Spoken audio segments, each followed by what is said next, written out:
साल में हिंदू खतरे में नहीं थी, लेकिन 2014 के बाद हिंदू खतरे में आ गया, क्योंकि हिंदू प्रधानमंत्री, Hindu president, Hindu chief minister, Hindu का कमिश्नर, हिंदू का IPS officer, governor, chief minister, home minister, सब तो हिंदू के, फाइनेंस मिनिस्टर भी हिंदू के, फिर भी हिंदू खतरे में। हमको तो लगता है ये बेवकूफ़ प्रधानमंत्री ही है कि ये अपने देश के हिंदुओं का रक्षा नहीं कर पा रहा, सबको एक ही बात बोल रहा है कि हिंदू खतरे में, हिंदू खतरे में। नरेंद्र मोदी ने जो जो बात उन्होंने कहा वो सारी बात आज गलत हो गई। वो चिल्लाकर उस टाइम में कहते थे ना कि सरकार ज्यादा गिरी हुई है, ये रुपया। आज मैं पूछना चाहता हूं कि आपका चरित्र ज्यादा गिरा हुआ है या रुपया? आज रुपया कहां पहुंच गया? 80 रुपये के पार पहुंच गया। डॉलर आप इतना महंगा कर दिया गया है। महात्मा गांधी के मूर्ति पर आपने देखा होगा मध्य प्रदेश में उनका मूर्ति बनाकर उसके ऊपर में गोली चलाया गया। प्रधानमंत्री कौन था? नरेंद्र मोदी। शर्म नहीं आया उनको? इसका दाम बढ़ जाएगा। तो काना बाबा को आप लोग के माध्यम से मैं कहना चाहता हूँ, काना बाबा बाहर आइए, बाहर आइए और देश की जनता आपसे सवाल पूछ रही है। या तो आप सवाल का जवाब दीजिए या फिर से आप सलवार जंपर पहन के कहीं छुप जाइए। आप 1000 करोड़ और खर्चा कीजिए पप्पू बनाने के लिए, लेकिन याद रखिए कि सच्चाई को कभी आप नहीं दबा सकते।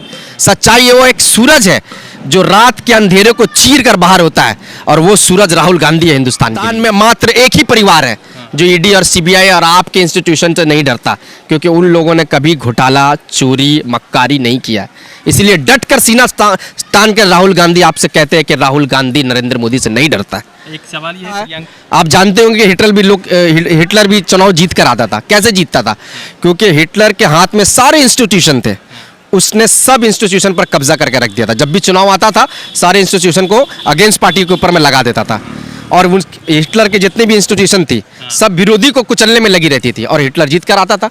सेम उसी थ्योरी पर आज नरेंद्र मोदी चल रहे हैं। हिंदुस्तान में अगर कोई नरेंद्र मोदी के खिलाफ बोलेगा तो उसके घर ईडी पहुंच जाएगा।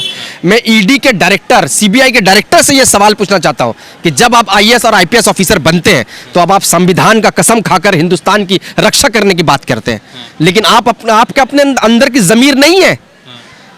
जिसने इस देश को आजाद कराया उस पार्टी के दफ्तर में आप रेड मार रहे हैं।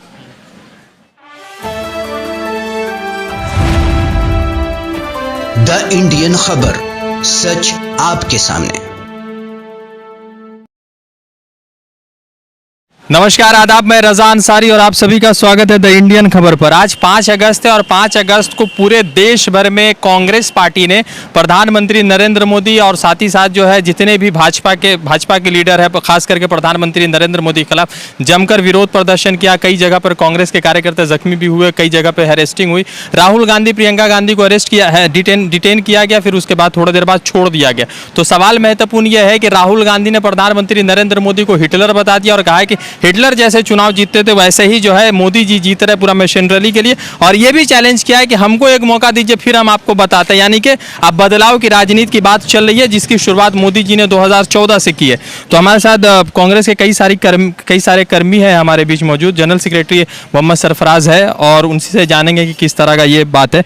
सरफराज भाई, आज 5 अगस्त है, एक तरफ बाबरी मस्जिद की शहादत का भी दिन लोग मना रहे हैं और दूसरी तरफ कांग्रेस पार्टी ने जमकर आज जो है विरोध प्रदर्शन किया। तो विरोध प्रदर्शन रास्ते पर है या विरोध प्रदर्शन का कोई फायदा है? विरोध प्रदर्शन जो रास्ते ही पे है। आप देख रहे होंगे कि आज पूरे देश में राहुल गांधी के नेतृत्व में आज कांग्रेस पार्टी ने महंगाई का मुद्दा को उठाया, लेकिन महंगाई के मुद्दे को किस तरीके से दबाया जाए, ये जब जब मोदी डरता है पुलिस को आगे करता है, जब जब मोदी डरता है ईडी और सीबीआई को आगे करता है। लेकिन राहुल गांधी ने जब कल एक प्रोग्राम से निकलते वक्त कहा, मीडिया ने उनसे सवाल किया तो उन्होंने डायरेक्ट एक बात कहा कि नरेंद्र मोदी से कह दो कि राहुल गांधी उनसे नहीं डरता। तो राहुल गांधी के जितने भी सिपाही हैं पूरे हिंदुस्तान में वो भी उससे नहीं डरते हैं। रहा महंगाई का मुद्दा देश में है, ये लोग इसको संसद में चर्चा करने नहीं दे रहे। क्यों नहीं दे रहे? आप ये कहकर आए थे कि 30 रुपये 35 रुपये पेट्रोल देंगे, सारा सामान सस्ता कर देंगे देश में। वो जो एक आंख मारने वाला बाबा है, जो क्या नाम है उसका, बाबा रामदेव नहीं है, वो एक पाखंडी है। वो पाखंडी ने अपने षड्यंत्र से देश के नौजवानों को एक ऐसा मंत्र फूंका कि भारतीय जनता पार्टी सरकार में आएगी तो 30-35 रुपये पेट्रोल मिलेंगे। लेकिन अब वो काना बाबा कहाँ है? मेरा तो उस काना बाबा से सवाल है कि जब आप घूम घूम के रामलीला मैदान में, आपको याद होगा कि सलवार जंपर पहन के भागे थे औरत की तरह, आज देश की जनता, देश के नौजवान उसको ढूंढ रही है कि भाई हमको 35 रुपए का पेट्रोल दिलाओ, क्योंकि 35 रुपए पेट्रोल मिलेगा तो जो किसान अपना अनाज को गांव से शहर लाते हैं जिस ट्रक पे लाद कर, आज उस ट्रक का भाड़ा 2 गुना ज़्यादा बढ़ गया। तो जब ट्रक का भाड़ा बढ़ेगा तो ऑटोमेटिकली अनाज का, महंगाई का, सब चीज़ का दाम बढ़ जाएगा। तो काना बाबा को आप लोग के माध्यम से मैं कहना चाहता हूँ, काना बाबा बाहर आइए, बाहर आइए और देश की जनता आपसे सवाल पूछ रही है। या तो आप सवाल का जवाब दीजिए या फिर से आप सलवार जंपर पहन के कहीं छुप जाइए। राहुल गांधी ने मोदी जी को हिटलर बता दिया। बिल्कुल सही कहा है। आप जानते होंगे कि हिटलर भी चुनाव जीत कर आता था। कैसे जीतता था? क्योंकि हिटलर के हाथ में सारे इंस्टीट्यूशन थे, उसने सब इंस्टीट्यूशन पर कब्जा करके रख दिया था। जब भी चुनाव आता था सारे इंस्टीट्यूशन को अगेंस्ट पार्टी के ऊपर में लगा देता था, और हिटलर के जितने भी इंस्टीट्यूशन थी सब विरोधी को कुचलने में लगी रहती थी और हिटलर जीत कर आता था। सेम उसी थ्योरी पर आज नरेंद्र मोदी चल रहे हैं। हिंदुस्तान में अगर कोई नरेंद्र मोदी के खिलाफ बोलेगा तो उसके घर ईडी पहुंच जाएगा। मैं ईडी के डायरेक्टर, सीबीआई के डायरेक्टर से यह सवाल पूछना चाहता हूं कि जब आप आईएएस और आईपीएस ऑफिसर बनते हैं तो अब आप संविधान का कसम खाकर हिंदुस्तान की रक्षा करने की बात करते हैं, लेकिन आपके अपने अंदर की जमीर नहीं है। जिसने इस देश को आजाद कराया उस पार्टी के दफ्तर में आप रेड मार रहे हैं। क्या मिला आपको? नेशनल हेराल्ड के ऑफिस में रेड मारकर कुछ नहीं, सिर्फ भय का माहौल बनाने के लिए। हाँ, मिला ममता बनर्जी के मंत्री के घर में मिला। देखे होंगे आप, 50 करोड़ रुपए मिला। ठीक है, ईडी रेड मारी, 50 करोड़ रुपए मिला, आपने उसको अरेस्ट किया, कार्रवाई कीजिए, ठीक है।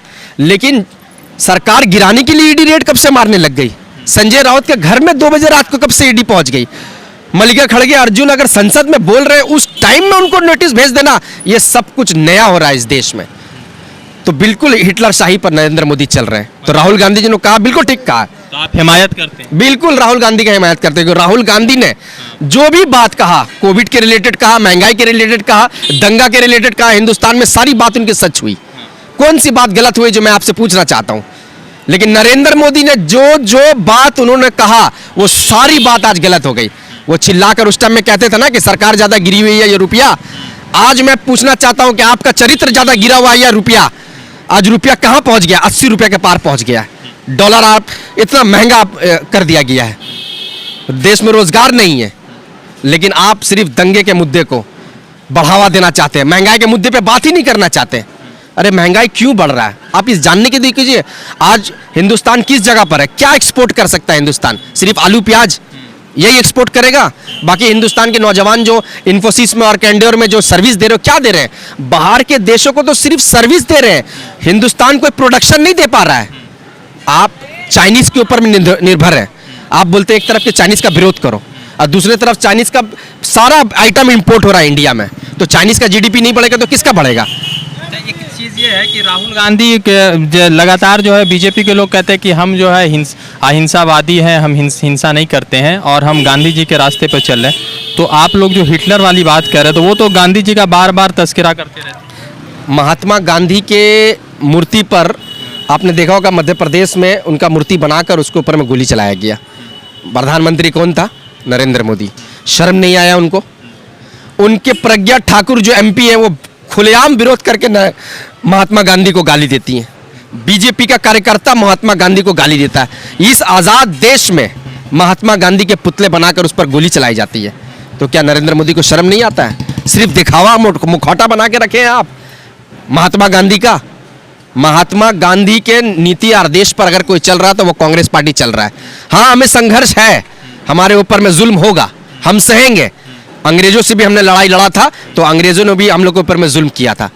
जलियांवाला बाग याद होगा कि जलियांवाला बाग में जब आंदोलन किया था सिख भाई लोगों ने, तो उनके ऊपर में गोली चलाकर लाशों का ढेर लगा दिया था। तो उनके नीति आदेश पर ये चल रहे हैं, लेकिन ये ज़्यादा दिन तक नहीं चलेगा। जुल्म एक अंधेरी रात की तरह है, लेकिन सच्चाई उस सूरज की तरह है जो अंधेरी रात को फाड़ते हुए अपनी रोशनी को सारे हिंदुस्तान में फैलाएगा। उसका नाम क्या? राहुल गांधी। उसका नाम राहुल गांधी है। इसलिए तो ये लास्ट प्रहार कर रहे हैं ये लोग कि किसी भी तरीके से गांधी परिवार को गिरा दिया जाए। बाकी सबको तो ये लोग ऐसे ईडी और सीबीआई से डरा देंगे, लेकिन हिंदुस्तान में मात्र एक ही परिवार है जो ईडी और सीबीआई और आपके इंस्टीट्यूशन से नहीं डरता, क्योंकि उन लोगों ने कभी घोटाला, चोरी, मक्कारी नहीं किया। इसलिए डट कर सीना हिंदुस्तान के राहुल गांधी आपसे कहते हैं कि राहुल गांधी नरेंद्र मोदी से नहीं डरता है। एक सवाल ये है, प्रियंका गांधी को जिस तरह से दिल्ली पुलिस के लोगों ने पकड़ा, महिला पुलिस जो थी, उसके बाद प्रियंका गांधी जब अंदर की तरफ आ रही थी तो उन्होंने दिल्ली पुलिस के कांस्टेबल के साथ बड़े अच्छे से बर्ताव किया और प्यार से बात किया। ये आदर्श है उनका, जैसी परवरिश उन्होंने पाई अपने परिवार में, जिस पुलिस ने उनको मैन हैंडल्ड किया उसी पुलिस का कंधा पे हाथ रख के उसका सराहना किया, क्योंकि वो जानती है कि ये पुलिस भी कहीं ना कहीं ईमानदार है, लेकिन उसके ऊपर में ये दबाव बनाया जा रहा है कि तुम मेरे लिए काम करो वरना तुमको सस्पेंड कर देंगे या तुमको ट्रांसफर कर देंगे। दबाव में आकर ये पुलिस काम कर रही है। प्रियंका गांधी जानती हैं कि आपने देखा होगा मीडिया के माध्यम से उनका परवरिश कैसा है। जिस पुलिस ने उनके कॉलर पकड़ के हाथ में पैर में हाथ लगाकर उनको गाड़ी में उठा के बंद करके लेके गया, तो निकलते वक्त उसी पुलिस का वो कंधा ठोक के बाहर निकली। तो ईडी बार बार ईडी चल रहा है, तो क्या बीजेपी के एक एजेंसी के तौर पर ईडी काम कर रही है? बिल्कुल बीजेपी के एजेंसी के तौर पर ईडी काम कर रही है। क्यों नहीं आप जो गुजरात का पोर्ट में जो 300-400 करोड़ रुपए का ड्रग्स पकड़ा जा रहा है, अडानी के पोर्ट में क्यों नहीं ईडी जा रही है? महाराष्ट्र में 1400 करोड़ रुपए का पकड़ा है। महाराष्ट्र में 1400 करोड़ रुपए का पकड़ाया। और ऐसे भी भारतीय जनता पार्टी के जो टेनी थे, टेनी का अजय मिर्चा टेनी का बेटा किसानों के ऊपर में जीप चढ़ा दिया, कितने किसान कुचल के मार दिए गए। कहाँ थे ईडी, कहाँ थी सीबीआई, क्यों नहीं इंक्वायरी किया गया? हाथरस में एक एमएलए एक लड़की का रेप कर देता तो क्यों नहीं वहां पे सीबीआई इंक्वायरी किया गया? करोड़ों करोड़ों रुपया कानपुर का एक व्यापारी के पास पकड़ाया, जब उसका फोटो वायरल हुआ बीजेपी के नेताओं के साथ, तो क्यों नहीं वहां पर ईडी पहुंची? हिंदुस्तान की जनता को अपनी आंख खोल कर यह समझना होगा। हिंदुस्तान की जनता अगर आज चूतिया बनी तो याद रखिएगा आने वाली नस्लें अपने माँ बाप को गाली देगी कि नरेंद्र मोदी और भारतीय जनता पार्टी के बात में आकर आज नरेंद्र मोदी को वोट देकर उसके नस्लों को, उनके फ्यूचर को, आने वाले को खराब करेगी।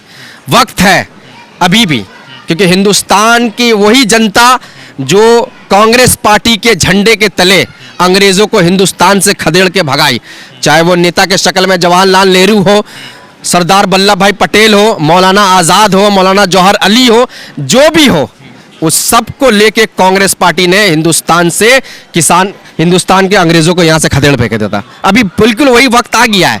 अगर आज कांग्रेस पार्टी का साथ हिंदुस्तान की जनता नहीं देती है तो कल हिंदुस्तान के नौजवानों का भविष्य जो है वो पूरा काल हो जाएगा, काल।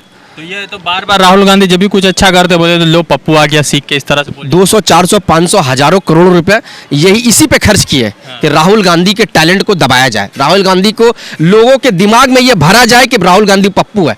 अगर राहुल गांधी पप्पू होता तो 2014 से लेके 2022 तक आप ट्वीट देखिए ना, जिस तरीके से उन्होंने गवर्नमेंट को वार्निंग दिया, चेतावनी दी, बहुत सारी चीज से आगे उन्हें बताया कि इस तरीके से करे गवर्नमेंट ने नहीं किया। चाहे वो कोरोना काल का पीरियड हो, चाहे वो लॉकडाउन का पीरियड हो, चाहे किसानों का मुद्दा हो, चाहे नौजवानों का मुद्दा हो, रोजगारों का मुद्दा हो, सब राहुल गांधी लिख लिख कर बता रहे थे। लेकिन ये नरेंद्र मोदी सिर्फ अपने 2 उद्योगपति को आगे बढ़ाने के लिए और हिंदुस्तान के नौजवान को गुलाम बनाने के लिए ये सारा काम कर रहे हैं। राहुल गांधी का हर एक बात को सच हुआ। आप 1000 करोड़ और खर्चा कीजिए पप्पू बनाने के लिए, लेकिन याद रखिए कि सच्चाई को कभी आप नहीं दबा सकते। सच्चाई वो एक सूरज है जो रात के अंधेरे को चीर कर बाहर होता है, और वो सूरज राहुल गांधी है हिंदुस्तान के लिए।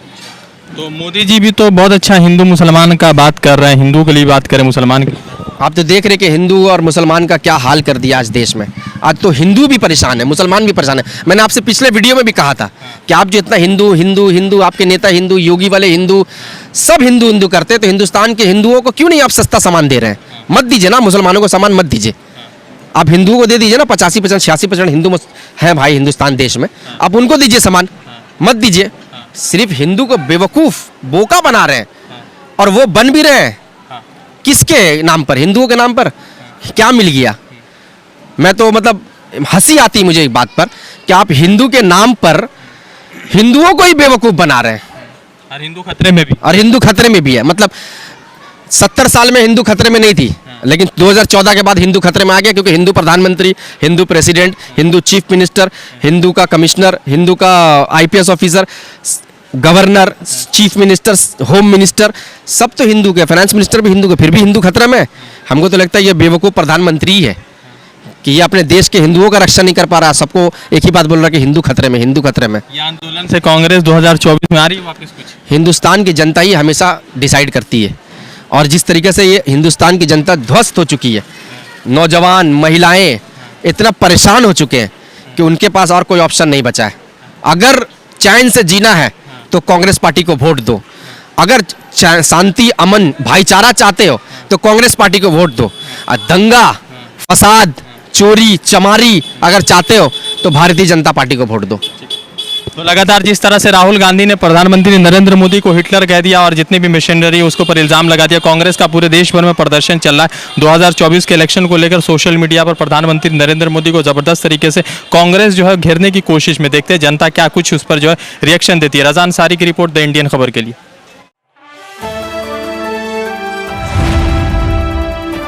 द इंडियन खबर, सच आपके सामने।